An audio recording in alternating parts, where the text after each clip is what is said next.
Nation, good morning. It's Mitchell Renz here, host of the Raiders Reporting. Coming up on today's show, I got some shocking news from Raiders training camp day 4 practice today, which we got to sit up here and we got to talk about what the offensive line is going through. I also want to break down, again, some of the notes from the offensive side of the football, notes from the defensive side of the football from practice today. I also just want to go over some NFL news, some Raiders news that has happened over the past 2 days or so. That I want to be able to break down. And then at the very end of today's show, the latest on Christian Wilkins. I have spent the last 24, 48 hours ever since the Silver and Black decided to move on from Wilkins on Thursday. I've been messaging a lot of people, and I have some updates on this incident that has happened between Wilkins and the Las Vegas Raiders, which I will be breaking down at the end of today's show. Now, I made a promise last week that if we got to 196,000 subs before the Raiders ended up playing the Seattle Seahawks in that preseason game on August 7th, I would give away a Raiders jersey of your choice, Bowers, Genty, Crosby, whoever you might want. And we are 83 subs away. I know there's been a lot of news that has happened over the past 2 days, but bottom line is this.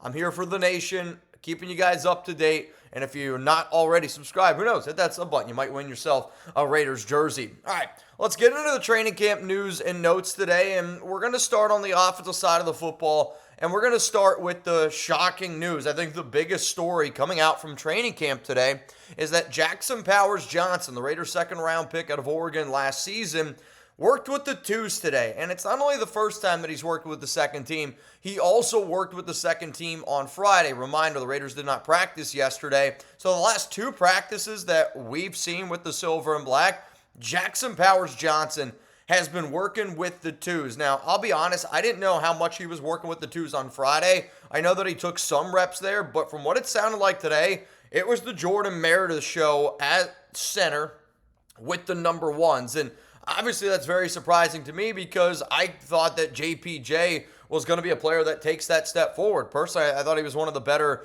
young center prospects from last season. And, when they was put at guard to put at center, he got better and better. And I'm a little bit confused overall of why this is happening. So what I want to know from you is this, because I think this is probably going to be the biggest story that comes from Raiders training camp practice today, is that JPJ was working with the twos behind Jordan Meredith. This is going to be the pinned comment. I know we just started the show, but quite frankly, I want every single person that rocks with the Silver and Black to go down to the comments section and let me know your thoughts on Jackson Powers-Johnson playing with the second team. My thoughts, my answer, my whole breakdown is going to be coming up right here after this YouTube ad break. So the first thing I got to say is, again, I am confused because I simply can't believe, one, that Jordan Meredith is better than Jackson Powers-Johnson at center. And that is not a knock on Meredith. I think I have been somebody earlier this offseason that has said that Meredith is somebody that should compete for a starting offensive line position at left guard, at right guard, over Dylan Parham, over Alex Cappa, but not over Jackson Powers-Johnson. I mean, I think we saw last season, the Raiders coaching staff, I get it, it's a brand new regime, and I want to believe in Pete, I want to believe in Spytek, I want to believe in brand new Raiders offensive line coach Pete's son, Brennan Carroll. But at the same time, I feel like we're getting sold what we got sold last year, that, Andre James was the better center than JPJ. And the moment Andre James came out at center and JPJ played at center, you could see the entire team, the entire offense got it going. The other thing that I'm just confused about here is, if JPJ's working with the twos again today, all right, there are not 5 offensive linemen better on this roster than Jackson Powers-Johnson. If Jordan Meredith is really going out there and he's showing his thing and they're like, all right, this is somebody that needs to start, I'm still surprised that it's over JPJ, but there's no way Pete Carroll, John Spytek, Brennan Carroll, anybody on that team can look at me and go that JPJ is not a top 5 offensive lineman on this roster. Like, I don't want to go down another path of we're just putting Cody Whitehair out there. We're putting, Alex Cappa out there. We're just putting guys out there. And I get it. Cody Whitehair isn't on the team. But right now, Whitehair is kind of like that Alex Cappa in my mind, where you can't tell me Alex Cappa is better than Jackson Powers-Johnson. I don't care if it's left guard. I don't care if it's right guard. I don't care what it is. And I know that JPJ is not going to play your tackle positions, DJ Glaze, Colton Miller. But I just have a very, very hard time believing that JPJ does not deserve to be in this starting offensive line, because again, if Meredith is truly going out there and he's better than JPJ, as a Raiders fan, I'm sitting here going, shit, like this offensive line might be a top 10 unit. But you just can't tell me that Jackson Powers-Johnson isn't a starting caliber player on this line. And sometimes, like this time of the offseason, I get it. Coaching staffs, they want to, do things. They want to move things around here and there. But I also don't think it's smart that a quarterback that we just brought in this offseason isn't working with the guy that should be the starting center. And again, if you're telling me Jordan Meredith is going to be the starting center, then why the hell isn't JPJ playing left guard? Why the hell isn't JPJ playing right guard? He's done a lot of the great things this offseason. Him and Max Crosby have been tied together at the hip. When introduced to Ashton Genty, JPJ introduced himself as a center. I find this to be very, very surprising, and this is going to be something that I try to get more information on because I was shocked, and I'm still shocked, that Jackson Powers-Johnson is not working with the ones. It doesn't make sense to me, and I guess I'll leave it like that. Let's go to the next part here, which is going to be all around Raiders practice today. Again, I'm going to start on the offensive side, kind of like I've already done here with JPJ, and then I will go to the defensive side of the football. Some good news, though. Everybody practiced today for the Raiders, and Pete Carroll showed yet again, and he's been doing this the entire offseason. He wants fans to know that he appreciates when you're there. He is somebody that feeds off energy, and when you're 73 years old, I hope I have the energy that Pete Carroll has at 73, but he's somebody that feeds off the fans. Today he's getting all the guys hyped up. I had a few people that were at practice today sent me some videos, sent me some photos of just, Pete trying to get everybody hyped up. And to me, I love that type of head coach because not only does he bring the let's get you fired up like AP used to do, but I think he also brings that when he sits down and he looks at you, you have the utmost respect for him and you're going to listen to exactly what he has to say. So Pete Carroll hyping up the fans, everybody at practice today. If that doesn't make you hit that like button, I'm not sure what will. All right, let's go to offensive notes today. Today the offense was great, really clicking early on. I had somebody that was at practice today tell me if the Raiders practice today was to be a game, the Raiders offense dominated the first three quarters, and it wasn't so much the defense played bad. It was just the Raiders was in their, was in their bag, and they were clicking on all cylinders. But the fourth quarter was definitely won by the defensive side of the football. So I look at that as a few things. I look at it from an offensive standpoint of I love to hear that the offense was clicking, and it looked like, everything was going from Geno, from Aidan, from first team, second team. What I get a little bit nervous, though, is good teams finish in the fourth quarter. And maybe it's difficult to finish in the fourth quarter of practice because, again, the pads aren't on yet, which, by the way, the pads do come on tomorrow. And both sides, I think, are going to love to finally be able to hit each other a little bit. And I think it actually kind of helps out the defense, which I'll talk about here in a moment. But this was Geno's best practice I don't want to say by far, but it was definitely Geno's best practice at training camp that we've seen thus far. He was truly elite throwing the ball to Jakobi, throwing the ball to Dante, throwing the ball to Tre Tucker. I mean, Brock Bowers, he was hitting all of his targets all over the football field, deep throws, intermediate routes, middle of the field. And when you think about what the upside is of a Chip Kelly offense, Chip Kelly really needs a quarterback that can spray it all over the field. And when you look at next-gen stats, when you look at videos that I put out here on the Raiders board, go check it out. Geno Smith truly can be elite. And I think when you combine his abilities, combine it with those players that this team has, combine it with a quarterback coach like Greg Olsen, and then you combine it, on top of that with the players that we have on this team from a running back, wide receiver, and tight end standpoint, it you got to admit, makes it pretty interesting is all I'm going to say. All right, let's go to the next thing here. He did hit Tre Tucker for a deep touchdown play. It was off play action, and, Tre Tucker's got to be that field stretcher. He's got to be that reliable receiver, and I've mentioned Tre Tucker, I think, is going to take on a Tyree Lockett type of role, and if you're Tucker, you got to be able to take every opportunity that you can, and when you get opportunities to make those big-time plays, even if it's in training camp, you got to capitalize on it, and from what it sounds like right now, it sounds like he's going out there and he's capitalizing on it. Jakobi Meyers continues to be a safety blanket for Geno. That is a word that I have been using multiple times, and it's because he's just the dude that you could tell Geno knows. When he throws the ball to Jakobi Meyers, good things are going to happen. It might not be a big play. It might not always be the yards after the catch, but I think the Raiders know that they got guys like Dante that can hit a home run, Tre Tucker that can hit a home run. Brock Bowers can do anything. He's a 330, average hitter that's also going to hit 60 home runs and steal 50 bases for you and might even pitch. Who knows? Maybe he's Shohei. But, my point is the Raiders know they have all these other dynamic players, but sometimes, you just need that good old home cooking. And good old home cooking right now for Geno. Tastes a lot like Jakobi Meyers. Let's go to another note here. Dante Thornton showed today, again, some ability to run a bunch of different route trees. The play that's getting talked about a lot from training camp today, I saw it being tweeted about, and I asked a few of my guys that were at practice, and essentially he ran like a comeback route, and he was, I think the biggest concern is we know Dante can go that way, right? When you're 6'5", and you run a 4.3, when you have the strides that he does, we know that he can run that way. The tape shows that from Tennessee, but the question marks were, what is he going to be able to run more of a complete route tree? And the tape from Oregon shows that. The tape from Oregon also shows that his ability to block, and I think the Raiders early on are excited about Dante because he's the joker. He's the wild card in that wide receiver room. He's the guy that is 6'5". Everybody else in that receiver room is a little bit shorter, outside of Colin Johnson, but he's not going to make this roster. At least I'd be shocked if he did. I shouldn't say that he's not going to, but it's probably less than a 1% chance that he does. But he's like the outside receiver. Tre Tucker, a little bit shorter. Jack Besh is bigger, but Jack Besh is big like Jakobi Meyers, and they don't have that elite speed that Dante does, so they just love being able to have him out on the field. And again, much better blocker than what he gets credit for.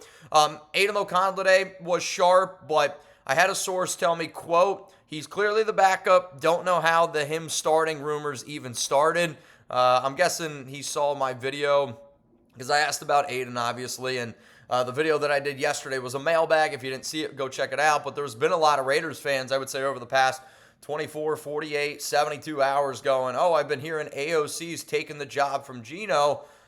I'll be real. I don't know how it started. I don't know who's putting the information out there, but I'll say it again. This is Geno Smith's team. He's been the better quarterback in training camp, and Aidan O'Connell would have to do some unbelievable type of shit to steal the job away from Geno. Not because AOC isn't loved and respected. He's very well and very loved and respected. Honestly, Geno's the first guy to root on Aidan, and Aidan's the first guy to root on Geno. It's a really cool dynamic, and I hate bringing it up. It kind of reminds me of, Gardner and AOC last season, but, that was an actual quarterback battle. This really isn't a QB battle. I'm just telling you that. It's Geno's job. But AOC did look sharp today. Jack Besh was working with the twos, did catch a deep touchdown from Aidan O'Connell, and I wanted to bring that up because Jack Besh, again, is the receiver that I think skill set-wise should remind people a lot of Jakobi Meyers, but doesn't really have that deep field ability. Though, when you turn on the tape sometimes with Besh, his yards after the catch mentality, I love it, and it kind of reminds me of a quote that George Kittle said one time, and I get it, Kittle's the tight end, but Kittle was like one time saying, like, a coach told me, hey, when you catch the ball, just run through people, like, don't go down.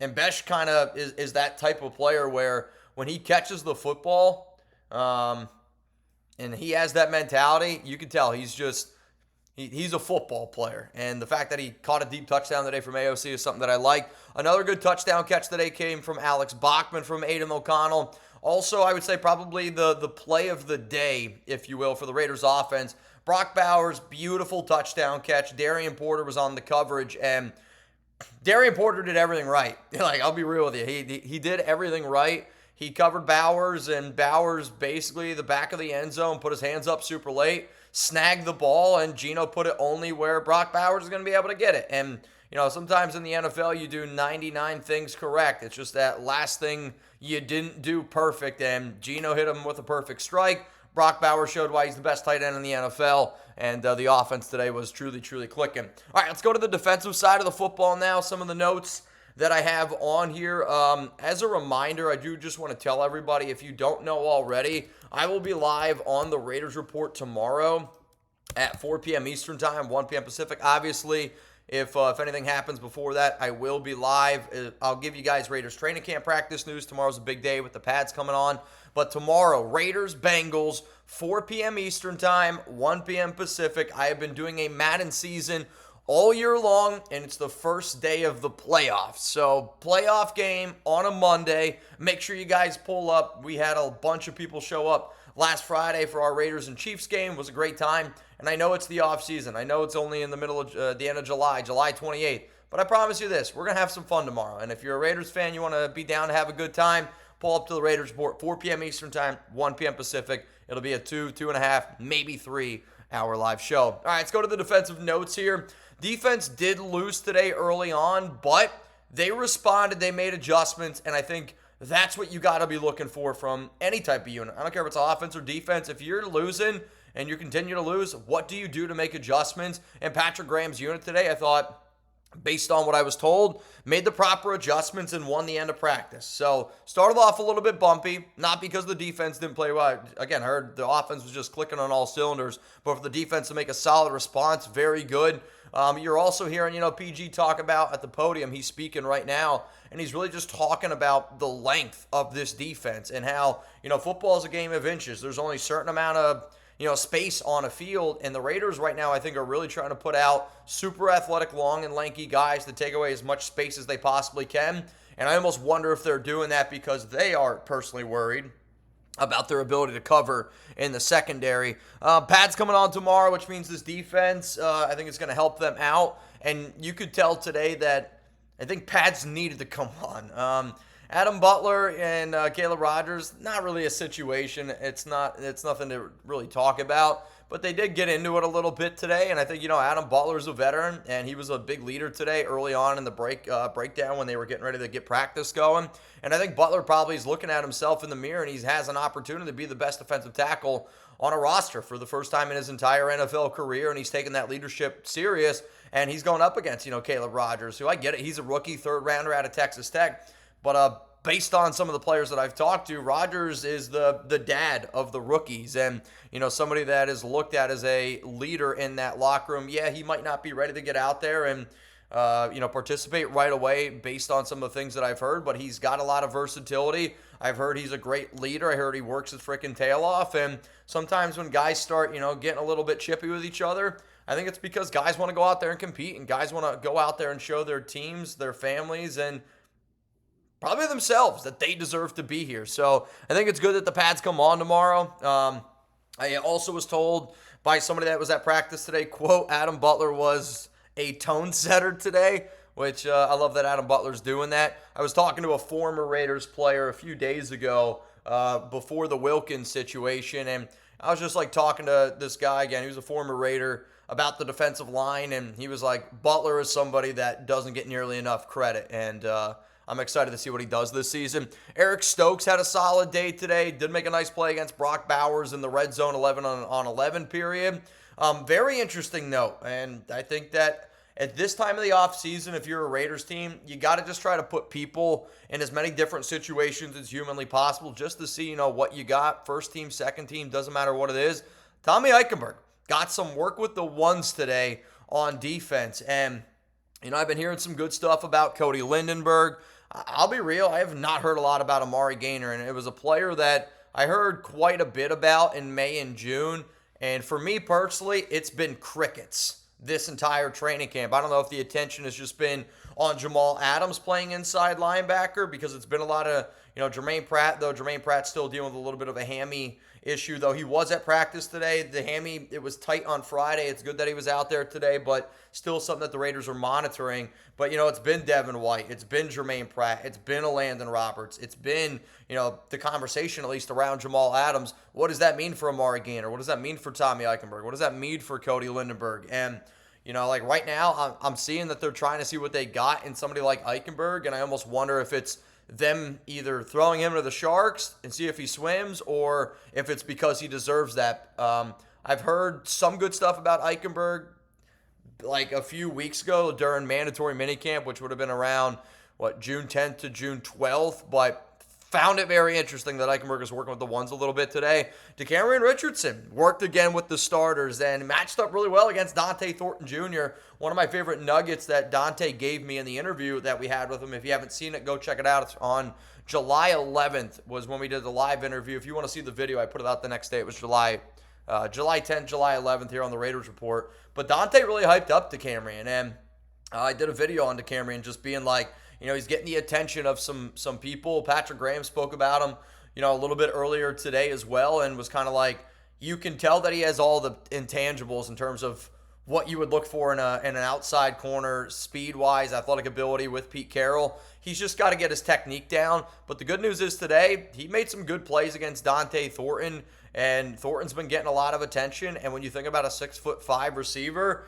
DeCamerion had a nice PBU on him, and I know DeCamerion Richardson's a hell of an athlete. So the fact that he was working with the ones today, based on some of the information that we've gathered here over training camp, it sounds like the Raiders are going with a cornerback by committee with Darien Porter, DeCamerion Richardson, Eric Stokes, Jacorian Bennett. They've been doing a lot of 3 linebacker sets, which means to me that I think that they're going to go their 2 safeties, Jeremy Chin, Isaiah Pola-Mao, and then they're going to go with that cornerback by committee. They're going to mix and match with the nickel, and I think a lot of those players are going to come up and also play in the nickel. Thomas Harper being one of those guys as well.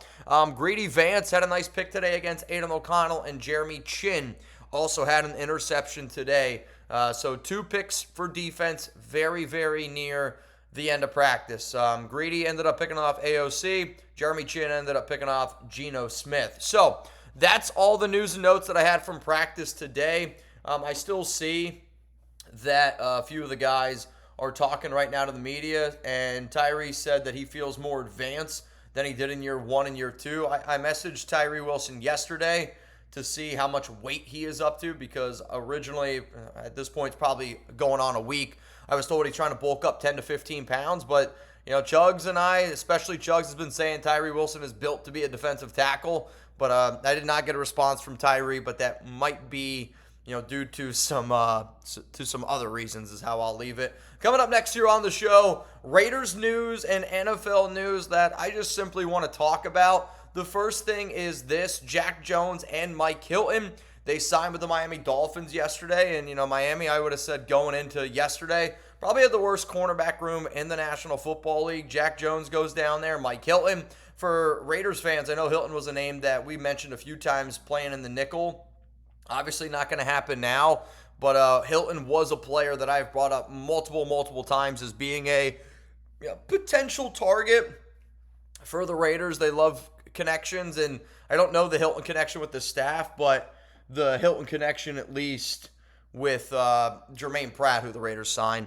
Another interesting move, this one was made on Friday. I know I did a short on it, and if you follow me on social media, you'll already know that the Raiders went out and they claimed Keondre Coburn, 6'2", 330-pound defensive tackle. I think it's going to be somebody that, they're going to just see what they have on the defensive line, especially during training camp. Career stats: 20 games played, 22 tackles, 1 tackle for loss, 0 sacks in those 20 games played. He does have 1 start, was drafted in the 6th round of the 2023 NFL Draft. Played with the Chiefs, played with the Broncos, has played with the Titans, been on some practice squads as well with those 3 teams, but has really been more with Tennessee the last 2 seasons. Overall, though, I just wanted to be able to read this quote, and this is from, oh wow, big NFL extension just happened. The Chargers are finalizing blockbuster extension with standout offensive tackle Rashawn Slater, 4 years, $114 million deal to make him the highest paid tackle in the NFL. I'll say this. I said it earlier in the offseason. The Raiders, when they got the Max Crosby deal done, they needed to get that deal done sooner rather than later, because you've seen now all the other defensive linemen that have gotten deals, and Micah Parsons now asking for 42. I think if the Raiders do want to get a deal done with Colton Miller, every time a deal like that goes down, Miller's price tag goes up. Do I think Miller is going to get a deal that big? No, but you also got to talk about agents are going to look at the median. Agents are going to look at, the top 10 highest paid linemen, and Miller's going to be in that conversation. If that number at number 1 keeps going up, that middle median ground keeps going up as well. So I think Slater's worth it. I'm not going to lie to you, but at the exact same time, I kind of wish the Raiders would figure it out here a little bit with Colton Miller. It is what it is. So here's a quote, again, from NFL.com on Keondre Coburn. A stout but athletic nose tackle with nimble feet. Coburn can sit down in muddy run lanes or create difficulties for pin and pull blocking schemes with his interior agility, While he's not a 3-down lineman, he does have the bull rush and activity level to cause issues as a rusher. He's more than capable of pressing and separating from blocks as a 2-gap plugger, but requires more consistent technique to improve his consistency in that area. Coburn's blend of girth, giggity, power, and agility can be coveted by teams looking for help along the interior. So again, that's a write-up from him back in 2023. But one of the things that I read in there, and I talk to a lot of people that follow Texas football. I live down here in Dallas, and at Chat Sports, we got some of the best guys that I think cover college football. And it's why we're, always one of the most watched NFL draft coverages every single year for the past 7 years. My guy who covers Texas football down here is like, he is a good athlete. He just needs to get his technique together. When I hear something like that, I almost do the Napoleon Dynamite, yes, because we have Rob Leonard. And Rob Leonard to me is somebody that specializes in technique, somebody who specializes in coaching. Patrick Graham is the exact same, epitome of that as well. We have great teachers, not just coaches on this team. So I think of a guy like Coburn, and really that's all I need him to do. I need him to come in here and there, take on a few double teams, get north and south, be a big body guy, and free up shit for Tyree Wilson, Malcolm Kuntz, and Max Crosby. And if you're coming in, I don't know, if he plays 200 snaps this season for the Raiders, put him in these big-time situations when we need a run defender. Maybe it's 4th down and 1. Put him in a situation where Adam Butler needs a break, John Olave needs a break, Lucky Fotu needs a break. So I think that this could be one of those moves where fans might look at it as a K'Lavon Chasen, and I get it, edge, defensive tackle, different position, but I wonder if we look at that move at the end of the year and go, you know what, Coburn ended up making this roster. Still would say he ends up not making the roster, but good technique. Who knows? We'll put it together. But I like Coburn, Rob Leonard's recipe, coaching guys up. I think it sounds pretty damn good. All right, the last thing that we're going to talk about here on today's show is going to be the latest around Christian Wilkins. I know some of y'all have probably been waiting. We're already 26 minutes into this video, but a lot of times when I do videos at home, it's a little bit more laid back. It's me just chopping it up with y'all. But today's show is presented by Panda Sups. I've been rocking the t-shirt on today's episode, and if you're looking for some brand new protein, code Raiders, pandasups.com. If you spend over $125, you're going to get free shipping, and you're going to get free creatine. I am somebody that believes in supporting each other, and it's owned and operated by a diehard Raiders fan. Some of the other products that they have their protein, which I love their protein, and this is the time of the year where you can get pineapple whip. You can get mint chocolate chip. They have their brand new protein flavors. I have had so many different flavors, and every single one I have enjoyed.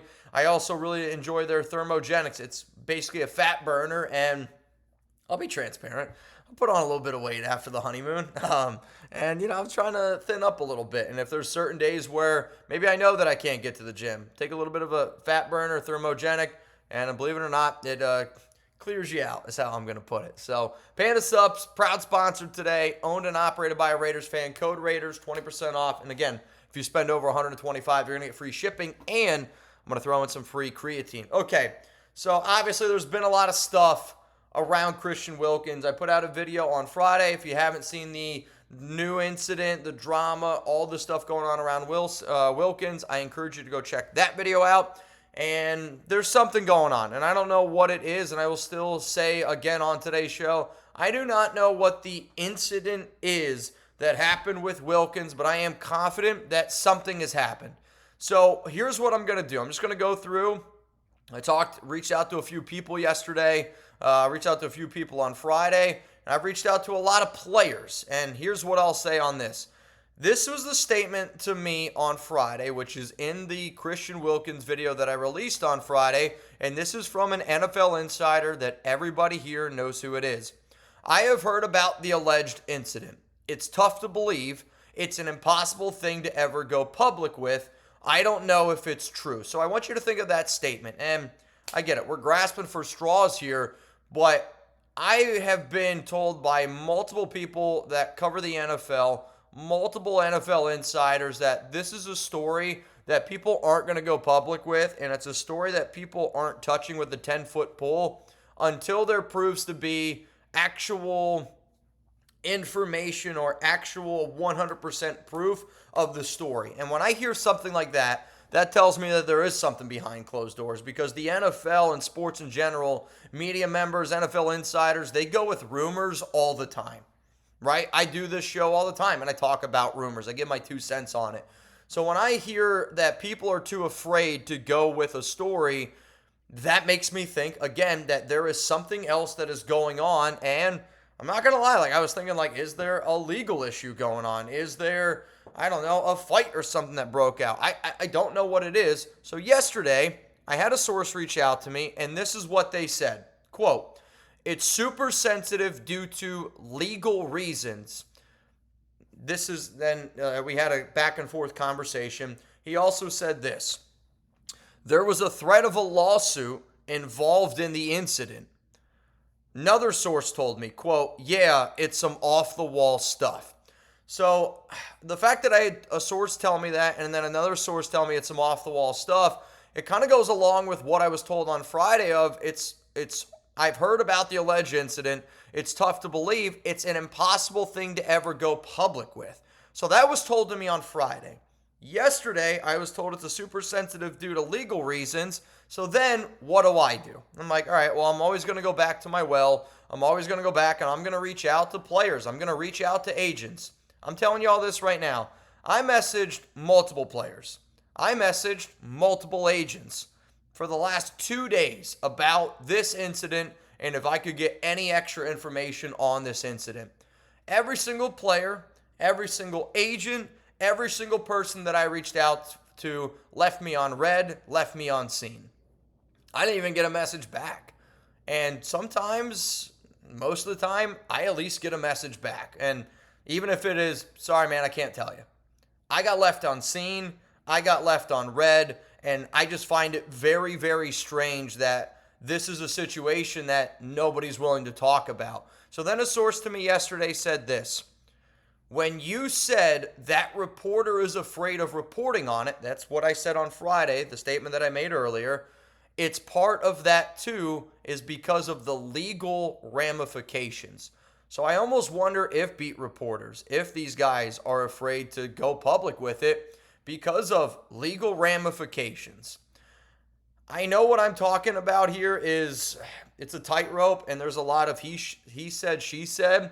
But I think we also have to be able to look at ourselves in the mirror, and I think we also have to be able to look at ourselves and go, everything that happened around the Christian Wilkins situation, there has to be something else besides him just saying, no, I don't want to get the surgery, because when you move on from the amount of money that they're doing, there has to be more to this story. And when the Raiders put out a statement and they kind of, rip apart Wilkins' character is the word that I'll go with. Again, there has to be more to the situation than what we are being told, and I hope that there is no legal ramifications. I hope that there is no incident, but it does sound like that there is something else to this story, and I will keep on poking the bear. I will keep on reaching out to people. I will keep on doing my best to keep you guys up to date. I know that there's not a lot to go with there, but I haven't really heard anybody really report anything about legal ramifications or a potential lawsuit. So I would say the new information around the Christian Wilkins rumors are insiders, beat reporters, people are afraid of this incident. Players are leaving me on red. Nobody wants to touch it with a 10-foot pole. And it's because of apparently there are some sort of legal ramifications that went ahead with this incident. So I will keep on trying to do my best here. Again, I am not an insider. I am a Raiders fan that when I get info, I want to be able to relay it with you, and we'll see if this information that I've been given is right again. I will say this, I'm getting ready to hop on out of here. I know this has been a little bit of a longer video again. Reminder, you guys are going to get a video bright and early tomorrow on the Raiders Report. I'm going to try to shoot for 11 a.m. Eastern time. I got to get there to work early, and then we will do probably another video for Raiders training camp practice, and then another video for Raiders-Bengals playoff game. It's a big playoff game, but you know what? Got to be able to win if we want to take care of the best. And the number 2 seed Raiders are taking on the 7 seed Cincinnati Bengals. So I hope that all of y'all pull up to the Raiders Report tomorrow. I promise you this, it's going to be a lot of fun. Enjoy the rest of your Sunday. If you're looking for more videos around the silver and black, click this subscribe button right here. I promise you I'm going to keep you guys up to date on all things going on around the silver and black. YouTube also recommends these videos here. I don't know what type of stuff you're watching, but I'm guessing since you're watching this and you made it this far, you're going to enjoy one of these 2 videos. Also, there's 5 videos down in the comments, down in the description of today's show if you want even more content from me on the Raiders Report.